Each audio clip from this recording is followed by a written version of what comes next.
वैसी मस्ती अध्यात्म को, अपने आप को शेयर करते हुए भी आती है। तो आज का जो टॉपिक है वो रखा है मैंने, धरती पर जन्म लेने के कारण। हम क्यों आते हैं, हम क्यों, हमारा जन्म होता है, क्यों मृत्यु होती है, क्यों पुनर्जन्म होता है। पुनरपि जन्मम पुनरपि मरणम पुनरपि जननी जठरी शयनम। बार बार जन्म क्यों, व्हाई। लाइफ में व्हाई पर चिंतन करना बहुत महत्वपूर्ण है, बहुत जरूरी है। हर लेवल पे, हर जगह पर अगर हम राइट वे में व्हाई पूछना सीख ले तो वहां पर हमको जवाब मिल जाता है। हम जान सकते हैं अध्यात्म के अलावा बाकी जगहों पे भी। जैसे चूंकि मैं डॉक्टर हूँ, हेल्थ पे काम करता हूँ, वैसे आज हेल्थ का टॉपिक नहीं है। कभी कोई डिजीज होती है, बीमारी होती है, तो पूछना व्हाई दिस डिजीज। हम तुरंत दवा पे चले जाते हैं, हॉस्पिटल पहुंच जाते हैं। जो मेंटल डिपेंडेंसी है एक्सटर्नल रिसोर्सेज पर, मेडिसिन पर, हॉस्पिटल पे, उसकी जरूरत नहीं रह जाएगी अगर हम व्हाई पूछेंगे तो, कि क्यों बीमारी आई, क्यों ये शरीर बीमार पड़ा। तो व्हाई पूछने से बिगर पिक्चर का पता चलता है, ये क्यों है। और व्हाई से ही जुड़ा हुआ है हु। हेल्थ आज का टॉपिक नहीं है, आज मैं अध्यात्म के पेट पर बोल रहा हूं। व्हाई से जुड़ा हुआ है हु। मैं कौन हूं, मैं क्या हूं। थ्योरी वाइज तो हमारे केसिज्म के लोगों में ही जवाब दे दिया गया, लेकिन उसको समझना है, उसको अनुभव से जानना है। ECW unit, energy consciousness wisdom. हम मूल रूप से चेतना है, और चेतना का एक स्वभाव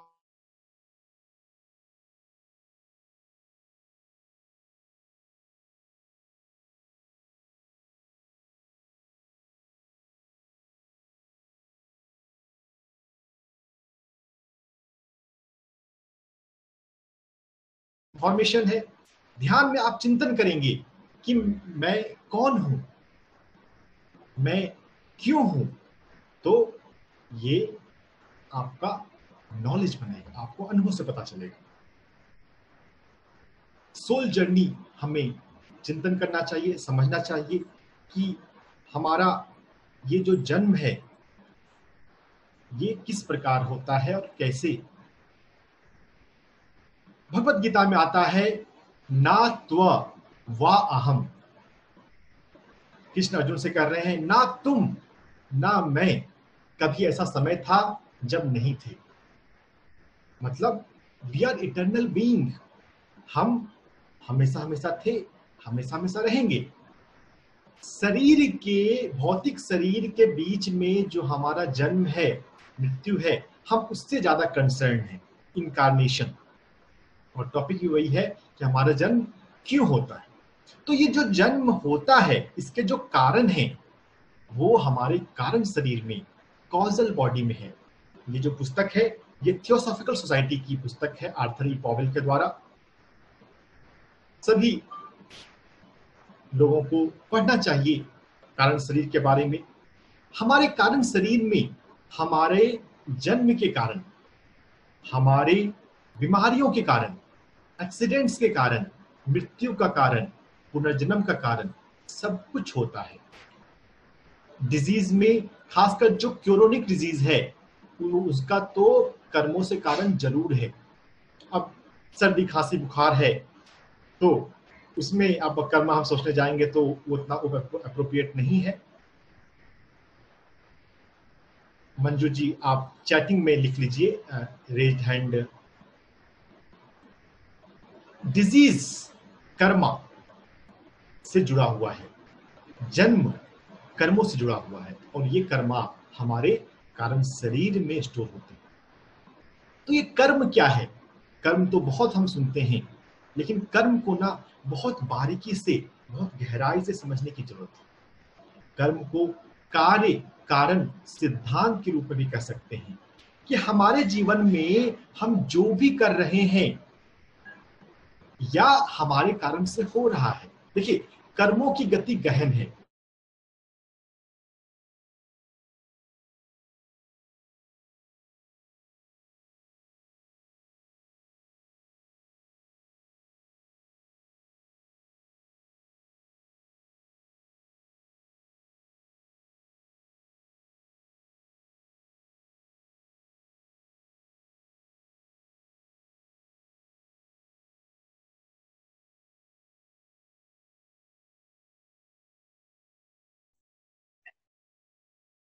बारिश में आपके कारण अगर पानी रास्ते में किसी दूसरे पे पड़ रहा है और वो उसे बुरा फील हो रहा है, तो क्या उसका इफेक्ट आपके ऊपर नहीं आएगा? बिल्कुल आएगा। देखिए, हम कर्मों के लेवल पर जो सोचते हैं, सिर्फ बात वो नहीं, हमारे कारण जो दूसरे को होता है, हमारे कारण दूसरों के मन में जो इफेक्ट आते हैं, जो उसको कॉन्सिक्वेंस उस पर भी प्रभाव पड़ता है, और वही मेन होता है। हमारे सेंस में नहीं कि मैंने ये क्या किया, आपने जो भी किया उसके कारण दूसरे व्यक्ति के मन में क्या प्रभाव पड़ा, जीवन में क्या प्रभाव पड़ा, वैसे कर्म देखे जाते हैं।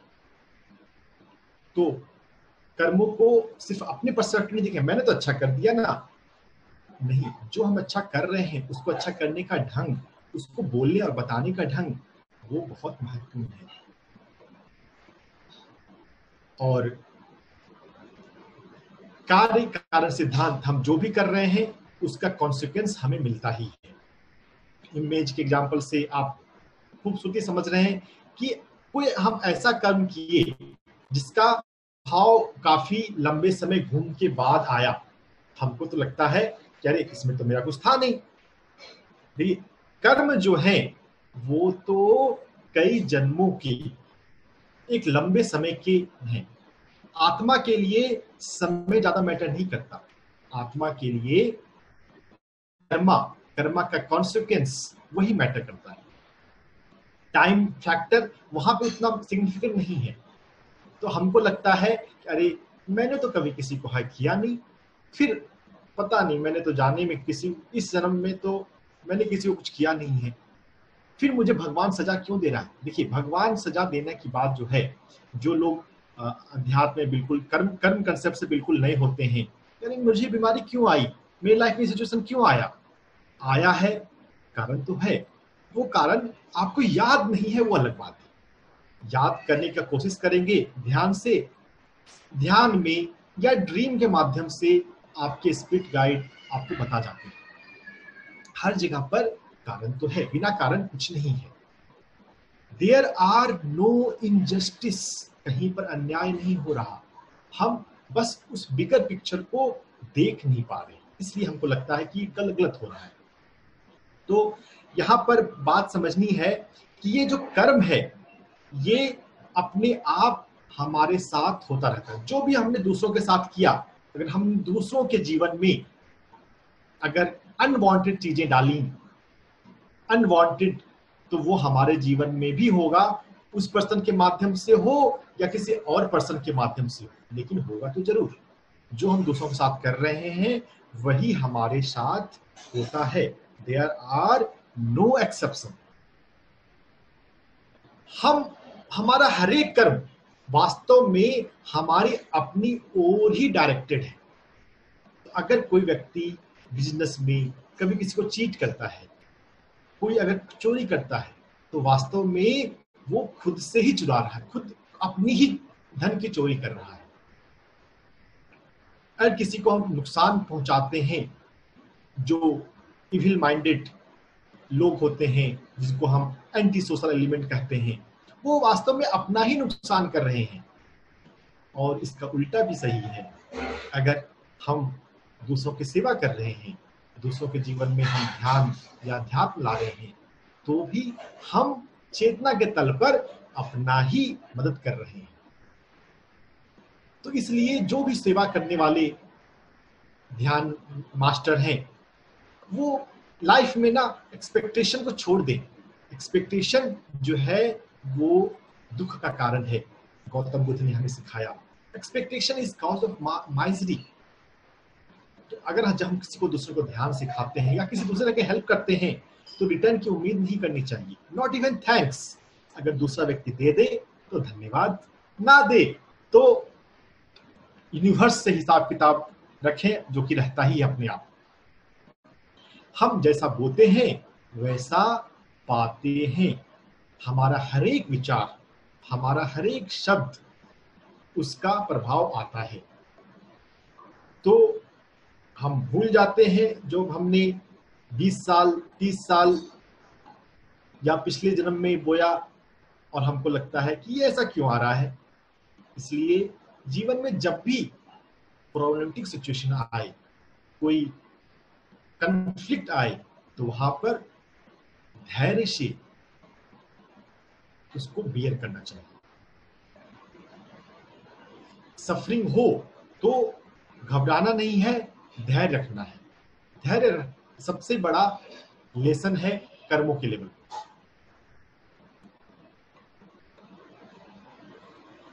अब बहुत बार सवाल आता है कि अगर कर्मा इतने फंसाने वाले हैं, इतने प्रॉब्लम वाले हैं, तो आते ही क्यों है कर्मा? ये कर्मों के उलझनों में जाना ही क्यों? तो माय डियर फ्रेंड्स, इसके लिए हमें इन infant soul, baby soul, young soul, इस पर चिंतन करना होगा। चिंतन करने का मतलब कि आप इन पांचों को एक बार पढ़िए।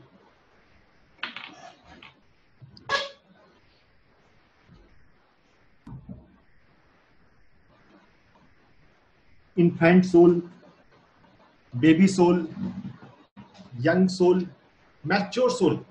बहुत लोगों ने इस कंसेप्ट को पहले सुना होगा, लेकिन सिर्फ सुनने के साथ साथ इसको ना गहराई से समझना है कि हम बेबी सोल के रूप में, यंग सोल के रूप में किस तरह से जीवन जीते हैं। देखिए, ये हम मूल रूप से चेतना है, आत्मा है, और इस आत्मा की इकाई है, इस चेतना की इकाई है आत्मा। Individual consciousness is soul. और जो आत्मा है वो चैतन्य लोक में, ब्रह्म लोक में, अद्वैत स्थिति में, एकत्व स्थिति में रहती है। वहां पर कॉन्ट्रास्ट नहीं है। ये जो अर्थ प्लेन है, ये प्लेन ऑफ ड्युअलिटी है, प्लेन ऑफ कॉन्ट्रास्ट है।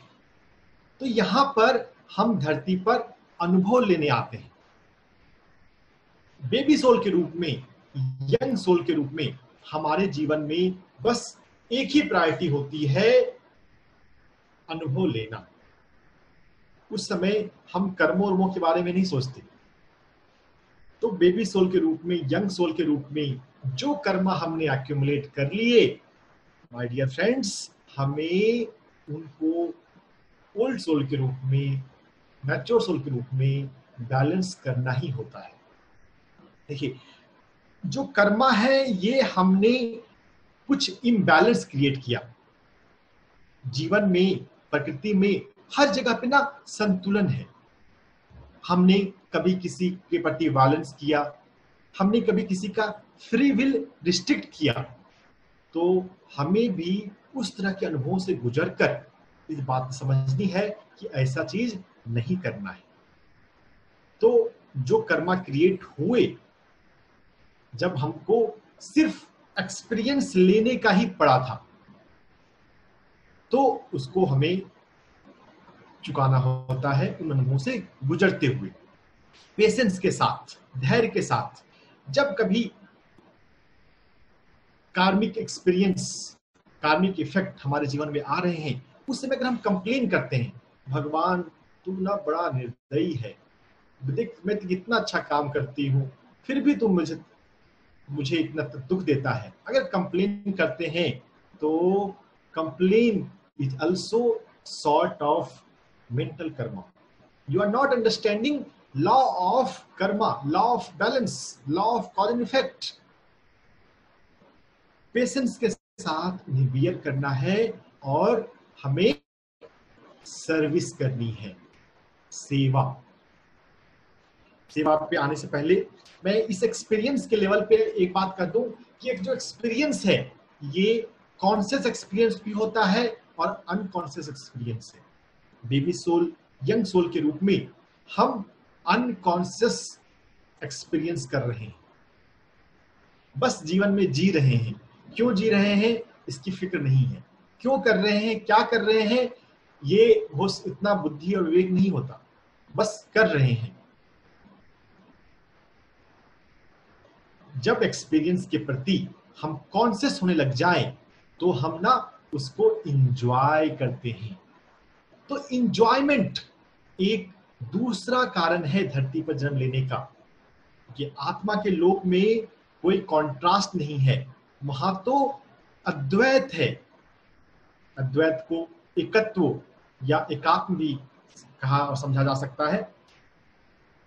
यहां पर कॉन्ट्रास्ट है। कॉन्ट्रास्ट का मतलब यहाँ पर गर्मी है, ठंड है, यहाँ पर मीठा है, यहाँ पे नमकीन है, यहाँ पर दुख है, यहाँ पे सुख है, यहाँ पर प्रेम है, यहाँ पे बिछुड़न है। अब किसी दोस्त से लंबे समय के बाद मिले तो कितना खुशी होती है, कितना अच्छा लगता है। रात के बाद दिन आता है, अंधेरे के बाद फिर सुबह होती है, तो उसका एक अपना एक एंजॉयमेंट है। हम कॉन्शियसली अपनी लाइफ से जब गुजरते हैं तो उसको एंजॉय करते हैं।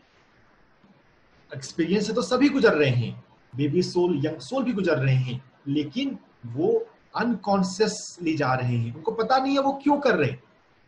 ओल्ड सोल के रूप में अगर आप इस क्लास तक पहुंच गए, अगर आप सुन रहे हैं, अगर आप चिंतन कर रहे हैं कि ये धरती पर जन्म क्यों होता है, हम मरते क्यों हैं, क्या मरना एंड है, क्या मरने के बाद भी कुछ है, अगर आप इन सभी विषयों पर चिंतन कर रहे हैं, ध्यान के माध्यम से जानना चाहते हैं what is after death, why we incarnate, तो my dear friends, you are a old soul. धरती पर हम 300-400 जन्म, कहीं 600 जन्म तक लेते हैं, 300 to 600 लाइफ टाइम। तो इंजॉय करना, और इंजॉयमेंट कॉन्शियसली होता है जब आपको बात गेम प्लान समझ में लग जाए।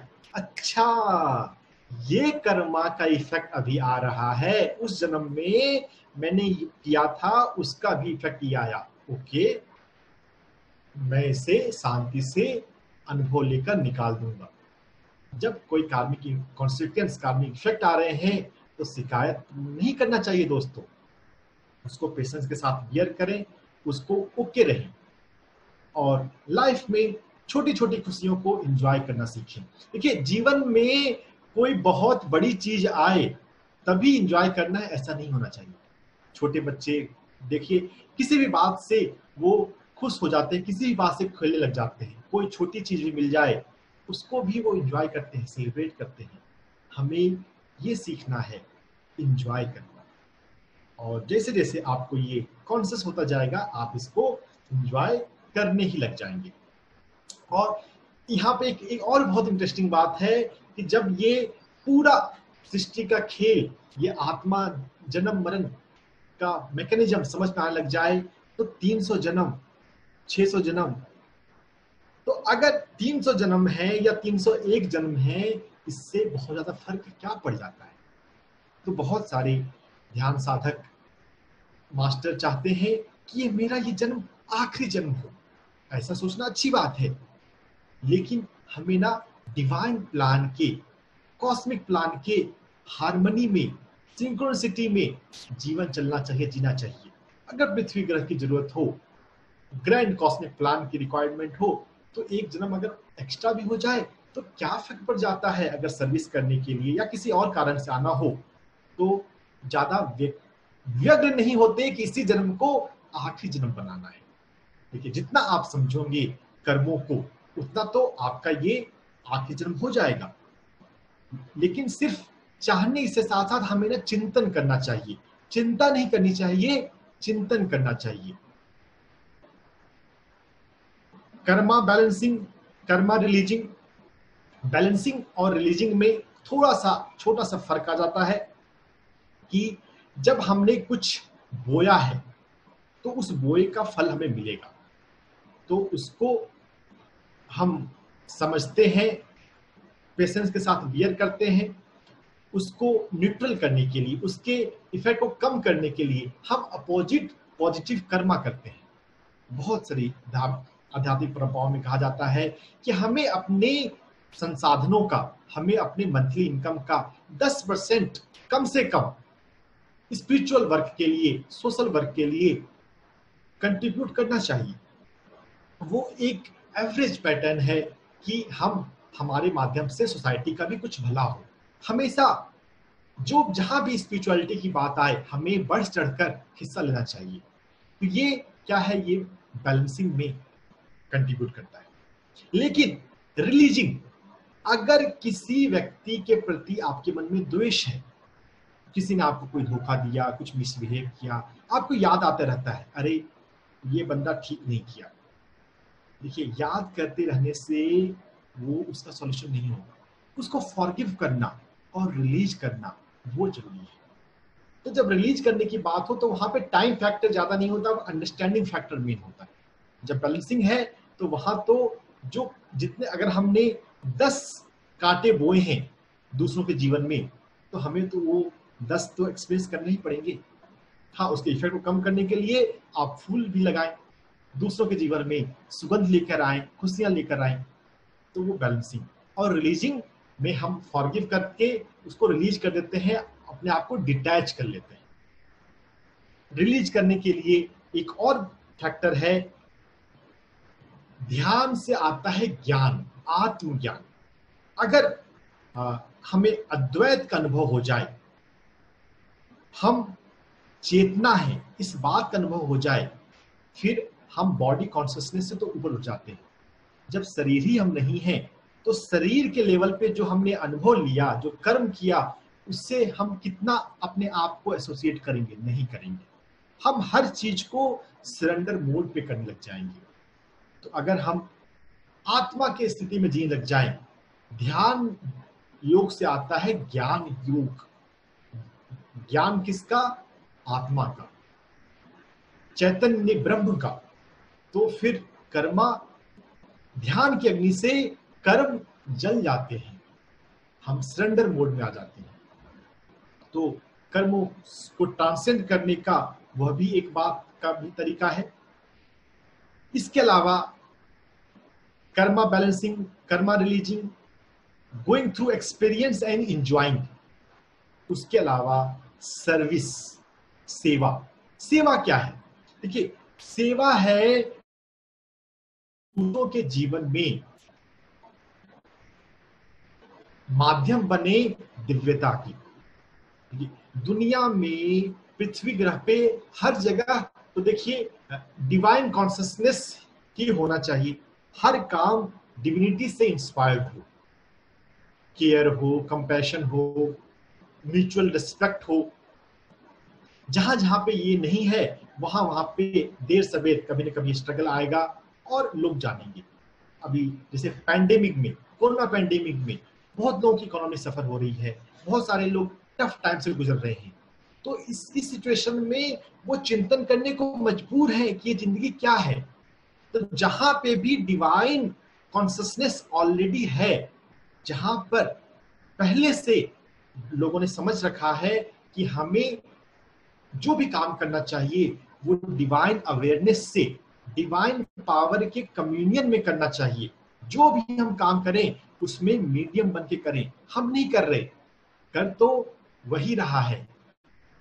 कुछ लोग गुरु के माध्यम से करते हैं कि अब जैसे कोई साईं बाबा के भक्त हैं, अरे साईं करवा रहा है, मैं कौन हूं करने वाला। तो वो भी एक भाव है गुरु के प्रति सरेंडर होकर करना। या यूनिवर्सल डिवाइन पावर, उसके मीडियम होकर भी हम कर सकते हैं कि जो भी हो रहा है वो तो उसके माध्यम से हो रहा है, हम तो बस माध्यम हैं, करने वाला तो वही है। काम करते हो तुम कन्हैया, नाम मेरा हो रहा है, ऐसा भजन और सॉन्ग भी है। तो हम मीडियम बन जाएं, तो डिवाइन पावर को, दिव्य शक्ति को हर जगह तो काम करना ही है, हर जगह तो लाइफ का ग्रोथ, लाइफ का एक्सपेंशन तो होना ही है। जितने ज्यादा से ज्यादा सर्वेंट आ जाएं, डिवाइन मीडियम आ जाएं, उतना ये जिंदगी स्वर्ग बनते जाएगा। हमको डिवाइन का माध्यम बनकर इस जिंदगी को, इस दुनिया को खूबसूरत बनाना है। यही सभी आत्मा का एक कॉमन पर्पस है, थीम है। देखिए, धरती पर हम जन्म लेते हैं तो सभी के जीवन का एक कारण होता है, सोल पर्पस है। लेकिन सभी सोल पर्पस में एक फैक्टर, एक थीम तो कॉमन है कि वो सर्विस से रिलेटेड होता है। हमें सेवा का कोई काम करना चाहिए जिसके माध्यम से ह्यूमैनिटी में डिविनिटी फैले, समाज में अच्छाई फैले, अध्यात्म आए। ऐसा कोई काम हमें सोचना चाहिए, करना चाहिए, प्रोफेशन के रूप में भी और स्पिरिचुअल सर्विस के रूप में भी। ध्यान सिखाना सबसे अच्छी सेवा है। सभी ध्यान साधक अपने आसपास के लोगों को, अपने परिवार को ध्यान जरूर सिखाएं। Teaching meditation is highest service. हम धरती पर सर्विस सीखने, डिवाइन पावर के मीडियम बनने आते हैं। तीसरा कारण सर्विस मीडियम के अलावा है बिकमिंग रोल मॉडल। हम दूसरे लोगों के लिए, दूसरे साधकों के लिए एक प्रेरणा स्रोत बने। हमारे जितने भी संत हैं, योगी हैं, वो हमारे लिए एक इंस्पिरेशन है। जैसे महाअवतार बाबा जी हैं, बुद्ध हैं, देवराहा बाबा, शंकराचार्य, कई, भारत योगियों का, संतों का देश है।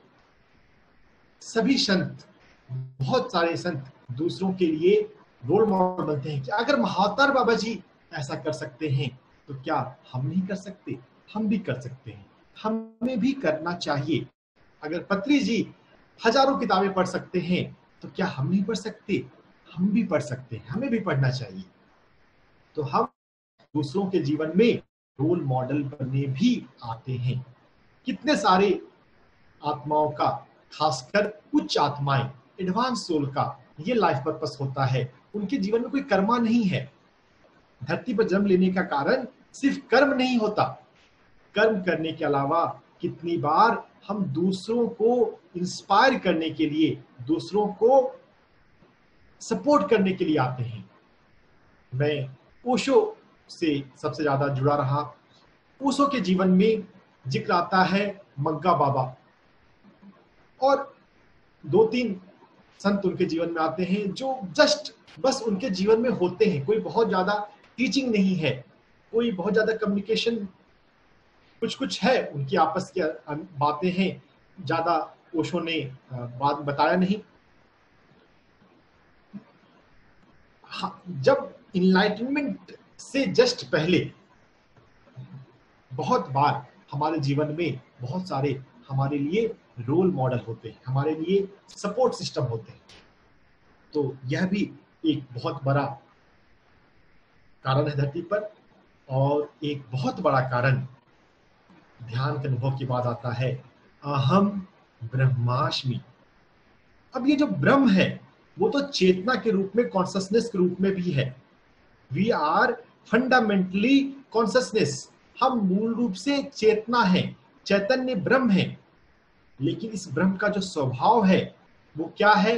ब्रह्मा विष्णु महेश में हम ब्रह्मा को क्रिएटर मानते हैं। तो ब्रह्म होने के फलस्वरूप हम सभी में क्रिएशन एबिलिटी है, वो एक पोटेंशियल के रूप में है, वो एक संभावना के रूप में है। हमें अभी हम उसके प्रति कॉन्शियस नहीं हुए अभी पूरी,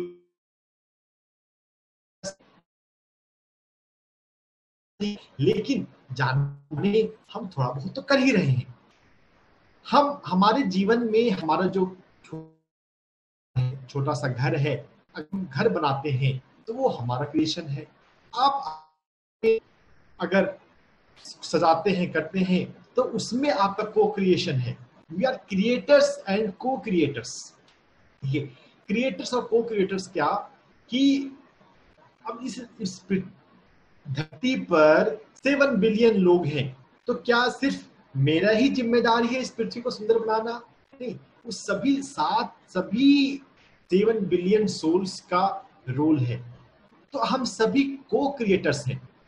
क्रिएटर्स और को क्रिएटर्स बात एक ही है। इस धरती को, इस दुनिया को हम स्वर्ग बनाएं, ये हमारा एक लाइफ पर्पस है। धरती पर सिर्फ खाने पीने सोने नहीं आए हैं, हम धरती को सुंदर बनाने आए हैं।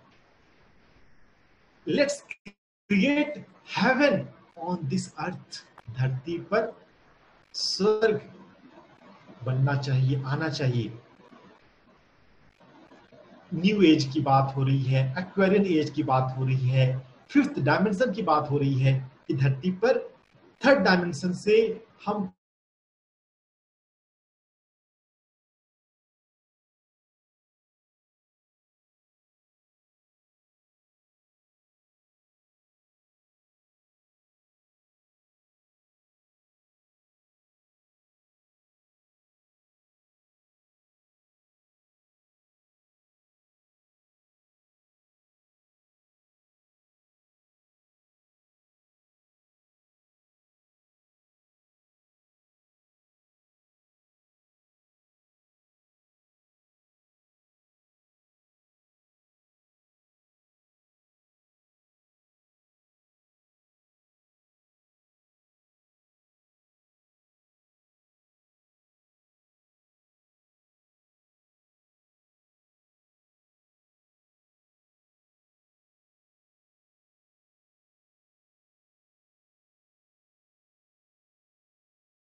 कुछ डिस्टरबेंस आ रही है अभी सर, आ रहे हैं सर, अनम्यूट कर लीजिए सर।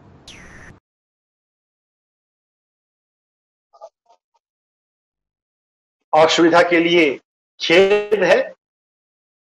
धैर्य बनाए रखें हमारे जीवन में। वैसे तो हमें अच्छी प्लानिंग करना चाहिए को क्रिएशन कि इस तरह के सिचुएशन ना आए, लेकिन अगर आ जाए तो परेशान भी नहीं होना चाहिए। अरे इंटरनेट चला गया, क्या हो गया?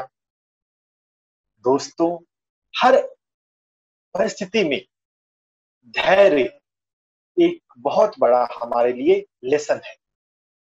इंटरनेट चला गया तो आंख बंद करके रिलैक्स कर लें।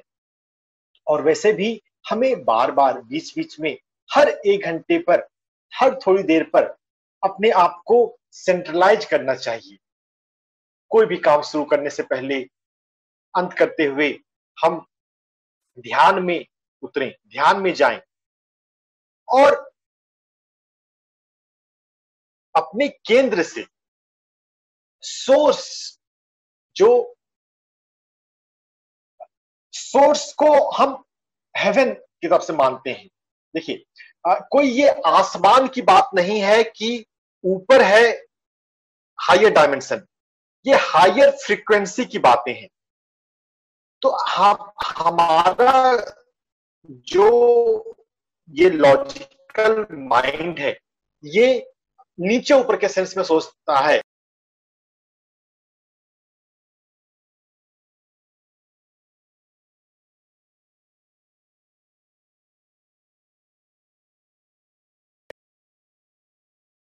अनम्यूट कीजिएगा मेरा दूसरा आईडी जिसपे मैं स्क्रीन शेयर कर पाऊंगा।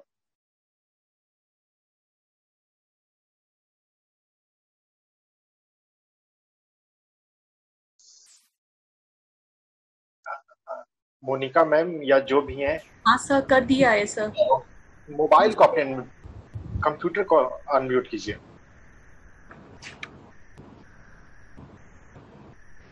बकुल जी सर, आप देख लीजिए।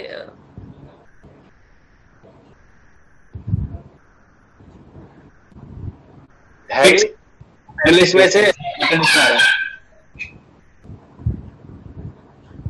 स्थिति में धैर्य, पेशेंस क्या हो रहा है, अच्छे के लिए हो रहा है। यह परिस्थिति भी हमारे भीतर धैर्य को विकसित करेगी। जीवन में कुछ भी हो जाए माय डियर फ्रेंड्स, कभी भी घबराना नहीं चाहिए। अरे हम आप अनंत हैं। आप 100 साल की जिंदगी, 120 साल की जिंदगी में एक दिन, एक अनुभव के प्रति कंसर्न हो रहे हैं। धरती पर तो ऐसे 300 जन्म अभी आपने लिए होंगे या लेने होंगे। तो क्या धैर्य, घबराना नहीं। तो धरती पर जन्म लेने के कई सारे कारण हैं। जो मुख्य 5 कारण हैं उनका मैंने जिक्र किया। कर्म, कर्म को समझना, कर्म को बैलेंस करना, कर्म को रिलीज करना,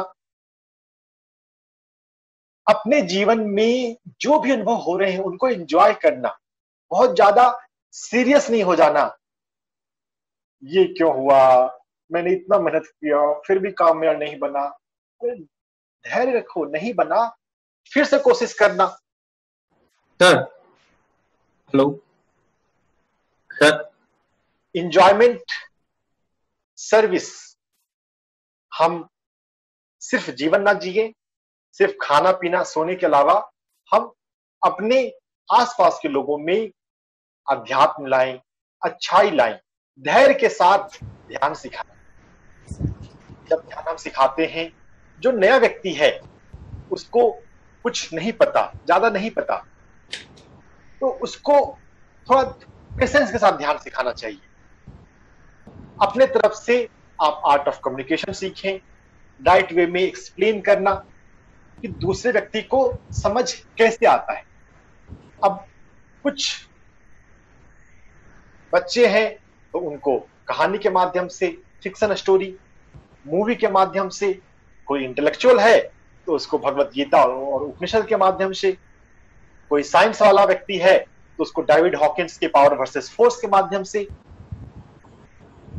किसी को हेल्थ चाहिए तो लुई हे के माध्यम से, पॉजिटिव थिंकिंग सिखाने के लिए अलग अलग चेतना के व्यक्ति को, अलग अलग बुद्धि के स्तर के लोगों को हमें ध्यान में सिखाने के लिए थोड़ा सा अलग अलग माध्यम अपनाना पड़ सकता है। और वही आर्ट ऑफ सर्विस है, art of teaching, art of communication. और धैर्य, धैर्य तो होना बहुत जरूरी है,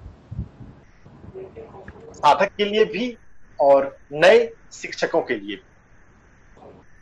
धैर्य इसलिए जरूरी क्योंकि हम तो अनंत हैं, इटर्नल बीइंग हैं। मेडिटेशन से हमको अपना इटर्निटी ग्लिम्स होता है। नो डाई सेल्फ, अपने आप को जानो। यह बात तो हमने सुनी है, लेकिन ये अपने आप को जानने का मतलब क्या? अपने आप को जानने का मतलब कि हमारा जन्म कई बार होता है, इस बात को जानो। हमारा जन्म में जो हमारे अनुभव आते हैं वो हमारे किन विचारों के फलस्वरूप, किन कर्मों के कारण आ रहे हैं, इस बात को जानो। और जब हम जान जाएंगे तो आप अपने, आपकी लाइफ में जो हो रहा है उसके लिए आपके मन में कोई शिकायत भाव, कंप्लेन भाव नहीं रहेगा कि भगवान तुम मुझे कष्ट दे रहे हो, तकलीफ दे रहे हो। भगवान किसी को कष्ट तकलीफ नहीं देता। ये ऑटोमेटिक स्पॉन्टेनियस मैकेनिज्म है कर्मा का।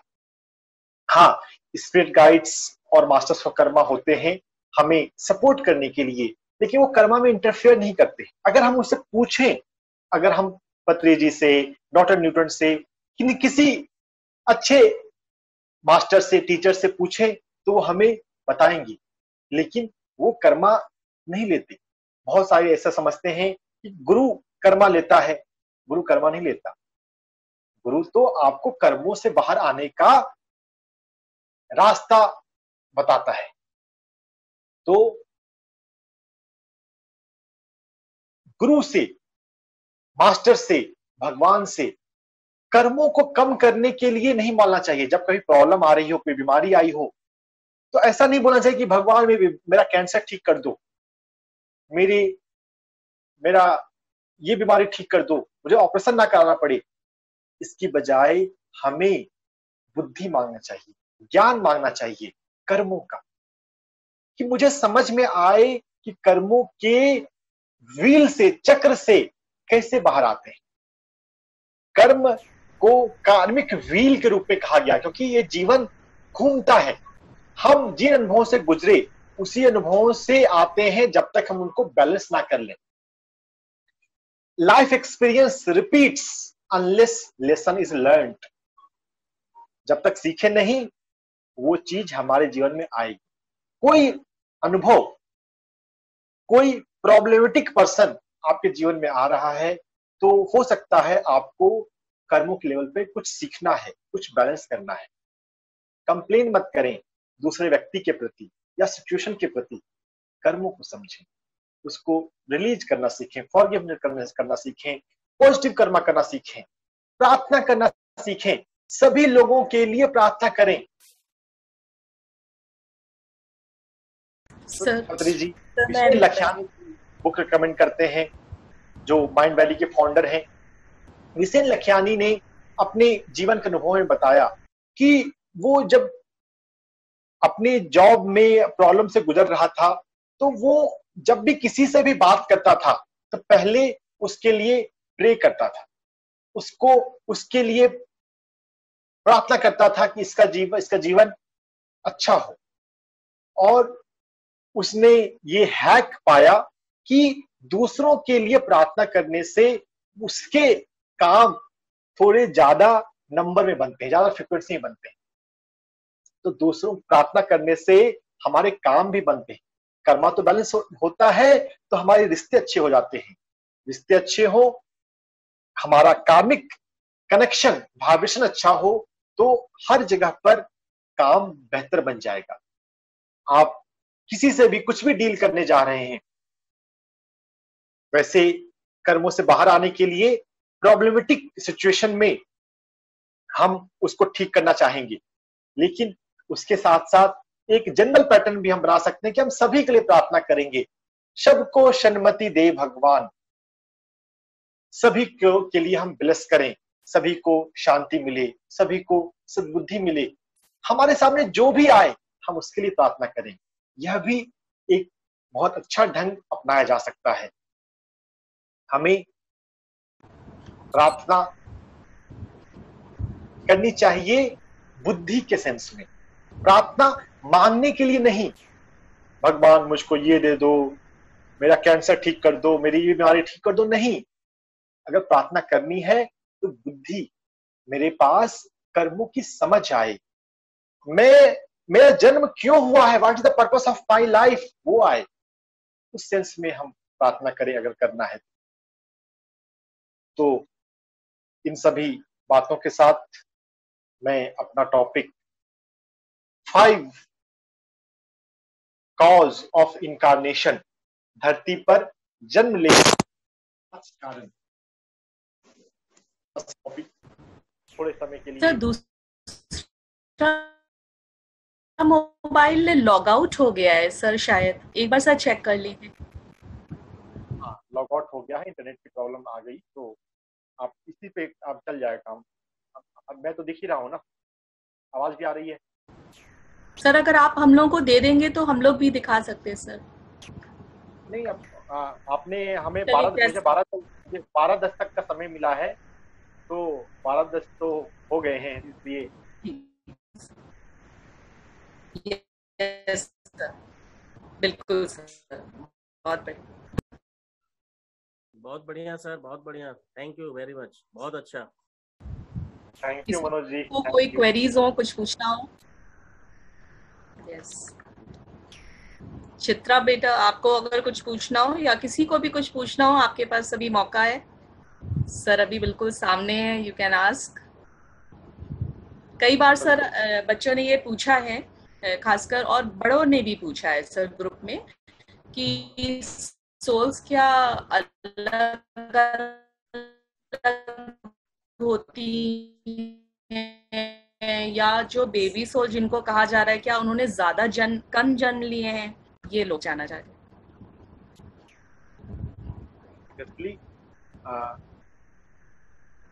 नंबर ऑफ जन्मास के बेसिस पर नंबर ऑफ एक्सपीरियंस है हमारे जीवन में। जनरली हम अनुभवों से ही ग्रो करते हैं। देखिए, अनुभवों के साथ साथ अगर अनुभवों का चिंतन हो तो वो एक्सपीरियंस का कंक्लूजन हमारी कॉजल बॉडी में, कारण शरीर में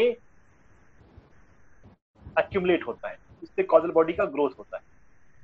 इसलिए जीवन में चिंतन करना चाहिए कि मैंने जीवन में क्या क्या किया जिसकी वजह से ये हुआ। वैसे तो बिगिनर के लेवल पे यही बोलते हैं कि ज्यादा सोचो मत, सरेंडर करते हुए चलो। Yes sir. लेकिन आराम आराम से ना थोड़ा थोड़ा चिंतन भी करना चाहिए कि लाइफ में कौन से एक्शन, कौन से कर्मा मुझे अपलिफ्ट कर रहे हैं, करते हैं। हम उन कर्मों पर, उन एक्शन पर फोकस करें। बस करते रहना।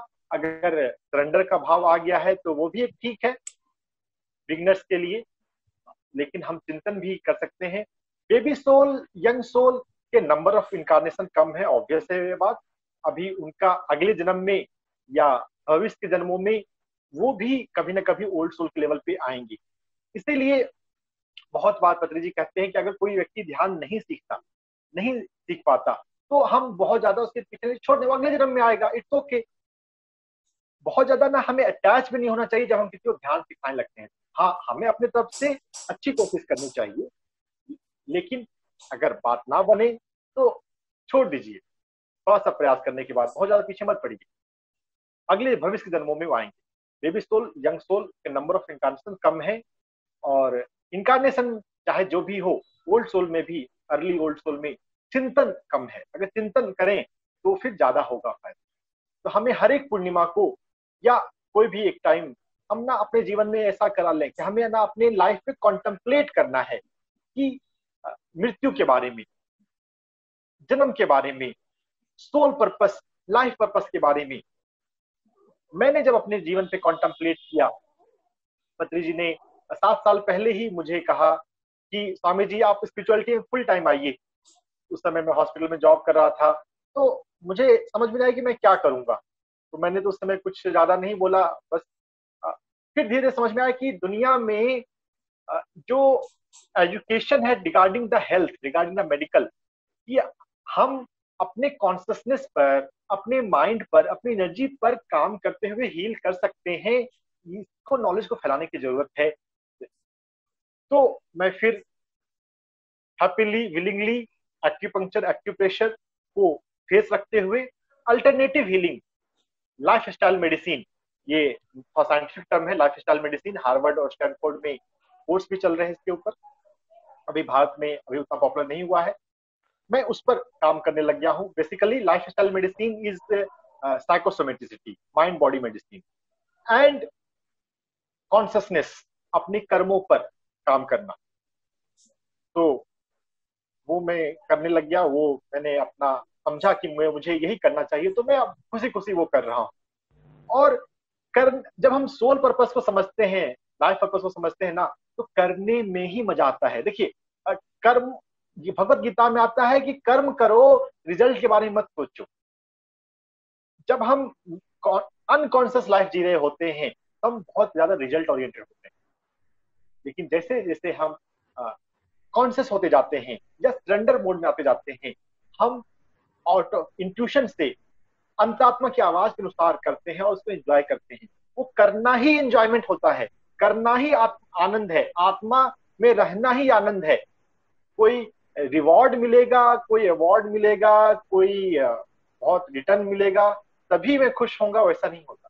सौरभ तो सर, जी, एक अनु जी का सवाल है, how we get to know what kind of soul I am, like infant और मैच्योर और ओल्ड सोल, प्लीज गाइड।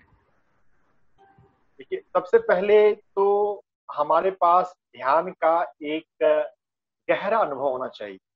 ये किताबों को पढ़ के हम बाहर से भी तो इंफॉर्मेशन ले सकते हैं, नॉलेज ले सकते हैं, लेकिन वो हमारे जीवन में ना विस्डम भी बनना है और उसके लिए ध्यान कंपलसरी है। तो सबसे पहली बात तो कि आपका मेडिटेशन रेगुलर हो, कम से कम 1 घंटे का ध्यान तो रोज होना ही चाहिए। जो ज्यादा कर सके उनका और स्वागत। 1 आवर ऑफ मेडिटेशन जब रेगुलर है, हो गया है, उसके बाद हम राइट बुक्स पढ़ें या जो मास्टर, जो टीचर इन बातों को सिखा रहे हैं उनके उनसे सज्जन सांगत्य करें, उनकी बातों को सुने। तो baby soul, young soul, mature soul, सभी के लक्षण हैं, सभी के गुण हैं। बेबी सोल रिजिड होता है, उसे उसे जो बातों को मानता है, जो बातों को मान लेता है, उसके लिए बहुत स्ट्रिक्ट।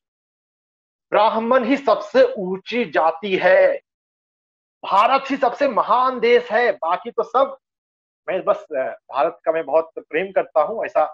लेकिन अगर हम अपने को बड़ा मानने में, बनाने में अगर दूसरों को नीचा कर देते हैं तो फिर वो अहंकार हो जाता है। अपने सेल्फ लव होना चाहिए, स्वाभिमान होना चाहिए, लेकिन दूसरों को नीचा भी नहीं देखना है। हर हर सभी के भीतर, सभी भूतों के अंदर अपनी आत्मा देखना, सभी को इक्वल देखना, सभी को रेस्पेक्ट करना, वो होना चाहिए। तो बेबी सोल और यंग सोल के पास सुपीरियरिटी का नोशन होता है। यंग सोल इंडिविजुअल के रूप में सुपीरियरिटी को फील करता है, baby soul as a community superiority को फील करता है कि हिंदू धर्म सबसे महान धर्म है, ब्राह्मण सबसे उच्च जाति है, भारत सबसे बड़ा देश है। इस तरह का कोई भी भाव लोग ब्राह्मण के अंदर भी कर लेते हैं, या एक एग्जाम्पल है, कोई किसी भी तरह कर सकते हैं, भूमिहार में कर सकते हैं, कोई क्रिश्चियन में, प्रोटेस्टेंट ज्यादा बेटर हैं। इस तरह का भाव और उस तरह के भाव में दूसरों को नीचा समझना, नीचा दिखाना, वो बेबी सोल का लक्षण। स्टिकनेस, रिजिडिटी, ये बेबी सोल का भाव है। कई सारे हैं, आप इस सेंट माइकल की टीचिंग है, फेसबुक पर मैं डॉक्टर एस रंजन एक्यूमेटर्स के नाम से आप जुड़ जाइएगा, आपको वो लिटरेचर मैं रेफर कर दूंगा, सेंट माइकल की टीचिंग सोल लेवल पे। तो ये गहरा कंसेप्ट है, थोड़ा समय देना चाहिए, लेकिन फिर भी तो सुन लीजिए। बेबी सोल कम्युनिटी के रूप में सुपीरियर फील करता है, रिजिड होता है धर्म के लिए। यंग सोल इंडिविजुअलिटी के रूप में सुपीरियर समझता है। I am this, I am boss, you have to listen me, मैं यहाँ का लीडर हूं, मैं यहाँ का बॉस हूं, तुमको सुनना पड़ेगा। इस तरह का भाव, देखिए ये इस सेंस को समझे, ये कहीं भी आ सकता है, किसी घर में भी आ सकता है, कोई परिवार में मेरी बात चलनी चाहिए। और जब मैं हेल्थ पे काम कर रहा हूं तो बहुत सारे कारण ना, जैसे घुटनों का दर्द है, मैं सोल लेसन्स को डिजीज से भी कोरिलेट कर पाता हूं कि रिजिडिटी जो है वो नी पेन के रूप में रिफ्लेक्ट होती है। तो अगर जिनको पास रिजिडिटी है, बेबी सोल, यंग सोल, को छोड़ना पड़ेगा। कितनी बार हम ओल्ड सोल के रूप में आ जाते हैं, हम ध्यान में आ गए, अध्यात्म में आ गए, लेकिन वो संस्कार, वो इफेक्ट अभी थोड़ा बचा हुआ है। हाथी आ गया लेकिन हाथी की पूंछ बाकी है ना। देखिए हम एग्जाम में अगर 30%, 50% अगर ले आए तो पास करके हम अगली क्लास में आ जाते हैं। इसका मतलब ये थोड़ी ना कि हमने पिछली क्लास का हम 100% हमने मास्टरी कर लिया। तो जो रेसिडुअल है उसको भी सीखना पड़ता है, उसको आप पूरी तरह छोड़ के बाहर नहीं जा सकते। तो जहां भी आपको समझ में आए कि यहाँ पे मुझे सीखना चाहिए, यहाँ पे ये चीज ना मुझे परेशान कर रही है, ये ट्रबल कर रही है, उस सब्जेक्ट पर चिंतन करें, वहां पर देखें कि मुझे क्या सीखना है, life is a learning, life is a lesson. Lesson के टर्म में लाइफ को सोचना सीखें। अगर वो सोचना सीख लेंगे ना तो हर लेवल पे हम आगे बढ़ेंगे। ओल्ड सोल में भी हम अंदर 7 लेवल है, उसमें हमें आगे आगे जाते जाना है। बेबी सोल, यंग सोल वाला फीचर अगर हम ओल्ड सोल में अगर अंदर मर्ज कर लें तो baby old soul, young old soul, mature old soul, old old soul. Baby soul rigid होगा, मेरा गुरु ही सबसे महान है। Young soul, I am a senior meditator, you have to listen me. ध्यान साधना को भी ईगो का माध्यम नहीं बना लेता है, ये यंग का होता है। ओल्ड इंजॉय करता है, वो भीतर जाने में रहता है, वो आंख बंद करता है और शून्य में उतरता है। शून्य से भीतर से जो आता है वो करता है, इंट्यूशन को जीता है। मैच्योर सोल और ओल्ड सोल वो ट्रबल क्रिएट नहीं करते। कहीं भी झगड़ा जो शुरू होता है ना वो यंग सोल शुरू करती है, या यंग ओल्ड सोल, मतलब उसका इफेक्ट अगर आ रहा हो तो, और उस झगड़े को कंटिन्यू करना वो बेबी सोल वाले काम करते हैं। मैच्योर सोल और ओल्ड सोल तो इग्नोर करता है, जाने तो, छोड़ो ना, क्या होता है, अरे लेट गो। मैच्योर सोल और old soul are peaceful soul. तो कभी भी आपके जीवन में एंगर आ रहा हो तो आप इस तरह से चिंतन करें कि यंग सोल का स्वभाव, बेबी सोल का स्वभाव मेरे भीतर फिर से संस्कार वो उभर रहे हैं, संचित कर्मा अपना इफेक्ट दिखा रहा है। तो by will power, by conscious awareness उसे हम कंट्रोल कर सकते हैं, उसे सीख सकते हैं और ओल्ड के स्वभाव में आ सकते हैं। Divinity is the highest. Divine feeling से जो आए वो हमें करना है, प्रेम देते हुए, प्रेम लेते हुए, भीतर के अनुसार। तो हम आगे बढ़ेंगे। सेंट माइकल की टीचिंग पढ़ें, ज्यादा समय मैं नहीं लूं, ओवर लगते, अगले किसी का समय होगा। कोई बताएं, संतोष जी का हैंड अभी भी रेज है, उनका सवाल टाइपिंग में संतोष जी लिख दीजिए। नहीं, ये पूछना था कर्मों के चक्कर से कैसे बाहर आ सकते हैं और भगवान से क्या डिमांड करनी चाहिए कि हम क्या कर्मों के बारे में क्या कहें। कोई ध्यान करना चाहिए, ध्यान सबसे मुख्य है। सेवा करनी चाहिए, हम सभी को हेल्प करें, सभी को ध्यान सिखाएं, सभी के जीवन में अध्यात्म लेकर आए, धीरे से, प्यार से, धैर्य से, सज्जन सांगत से। वैसे लोग जो कर्मों को समझना चाहते हैं, कार्मिक व्हील से आजाद होना चाहते हैं, सत्य को जानना चाहते हैं, वैसे लोग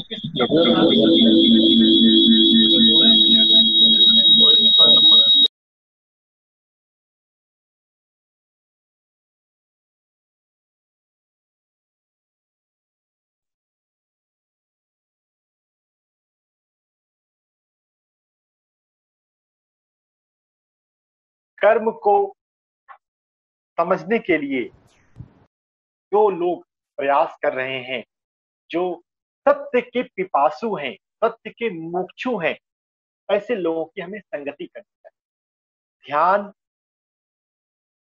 स्वाध्याय, reading, Bhagavad Gita, spiritual books, स्वाध्याय, सेवा, दूसरों के जीवन में अध्यात्म को लेकर आना और सज्जन सांगत से, यही 3 तरीके हैं बाहर आने के लिए। प्रार्थना में हम प्रार्थना करें कि मुझे जीवन का मैकेनिज्म समझ में आए, मेरा पर्पस ऑफ लाइफ, मेरा जन्म क्यों हुआ है। भाई कर्म के कई सारे फाइन डिटेल में समझने से एक पहला बात एक समझ लेना है कि मुझे मेरा जन्म किस कारण से है, मुझे क्या करना है as a soul, as a divine soul. हमारा ये स्वभाव है, आत्मा, दिव्य आत्मा, दिव्य आत्मा के रूप में मुझे धरती पर क्या करने के लिए मैं आया हूं, वो करना, ये सबसे ज्यादा मुख्य बात है जानने की।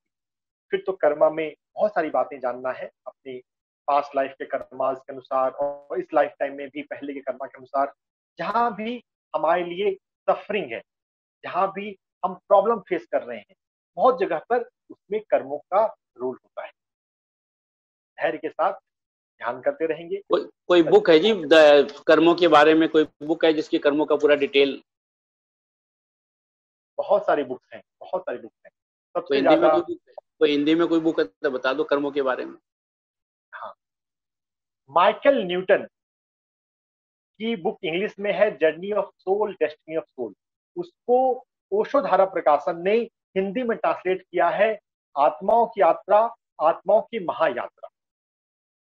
गूगल पे जाकर आप destiny of soul Hindi type करेंगे तो वो आ जाएगा, वो आप मंगा कर पढ़िए। जन्म का कारण, soul, old soul, advance soul, उनके फीचर्स, वो सब उसमें केस वाइज उसमें डिस्कस किए गए हैं, बताए गए हैं। थोड़ी गहरी किताब है, थोड़ा समझने में थोड़ा आपको मेडिटेशन का सहारा चाहिए, वो सिर्फ इंटेलेक्चुअल लेवल पे आप नहीं समझ पाएंगे। तो रोज ध्यान, 1 घंटे का ध्यान हो, और ध्यान से बाहर आने के बाद तुरंत या कभी भी आत्माओं की महायात्रा, डेस्टिनी ऑफ सोल को पढ़ें। और बहुत सारी किताब है, डेस्टिनी ऑफ सोल पढ़ लीजिएगा। उसके बाद doctor S Ranjan active meditation नाम से मैं फेसबुक पे हूँ, जुड़िए, पूछिए, दर्जनों किताब बता दूंगा। बहुत अच्छा सर, आपने पूरी तरह से आई थिंक सेटिस्फाई कर दिया है सभी को। और सर सभी लोग बॉडी लैंग्वेज से सब दिख रहे हैं सर, हैंड्स थम्स अप करते हुए। विजय सर भी सर बहुत अच्छा लगा, आपने संक्षिप्त में बहुत बड़ी बड़ी चीज़ें बहुत अच्छे से बताई।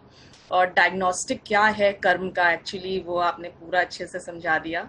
और आई होप सर ये बल्कि ऐसा है कि हम लोग बार बार इसको देखें, एक बार में बहुत डिफ़िकल्ट चीज़ें हैं, कॉन्सेप्ट्स हैं, और बहुत मनन चिंतन करने पर। Yes sir. डिफिकल्ट बोलने के बजाय हम ये बोलें कि गहरी बात है, गहरी। डिफिकल्ट से ना हमारे माइंड में आता है कि अरे ये बहुत मुश्किल है, नहीं, ये गहरी है। गहरी चीजों को हमें बार बार पढ़ना चाहिए, बार बार चिंतन करना चाहिए और एंजॉय करना चाहिए। यस सर, बहुत बहुत थैंक यू सर, आप आए और एक बार में सर आपने हम लोग के लिए हामी भर देते हैं। ये पूरे अधिकार से हम लोग इसीलिए आपको बुलाते भी हैं sir. Thank you so much sir. It's my pleasure to share wisdom. जो भी मेरा अपना ध्यान का अनुभव है, जो मेरा आउट ऑफ बॉडी एक्सपीरियंस है, जो मेरा अपना ड्रीम एक्सपीरियंस है, जो मैंने असेंडेड मास्टर्स से, एस्ट्रल मास्टर्स से, कॉजल मास्टर्स सीखा है, और जो स्वाध्याय से सीखा है, वो सभी बांटने में ही आनंद आता है। Service is the way of living. 5 कारण जो हैं धरती पर आने के, उसमें सर्विस मेरा एक मुख्य कारण है। तो मैं उसको एंजॉय करता हूँ। I am happy to speak on any platform जहाँ पर ऐसा हो। आप लोग बहुत अच्छा काम कर रहे हैं, बहुत बढ़िया, बहुत बहुत धन्यवाद। ऐसे ही सर हम लोग आगे भी आपको बुलाते रहेंगे सर, अब बहुत सारे प्रोग्राम्स हम लोग करते रहेंगे और बुलाते रहेंगे आप लोगों को। एक बार से सर चलेगा नहीं। जरूर जरूर। धरती पर हमें स्वर्ग बनाना है, लेकर आना है। हर तरफ शांति हो, प्रेम हो, अध्यात्म हो, खुशियां हो, एंजॉयमेंट। Yes sir.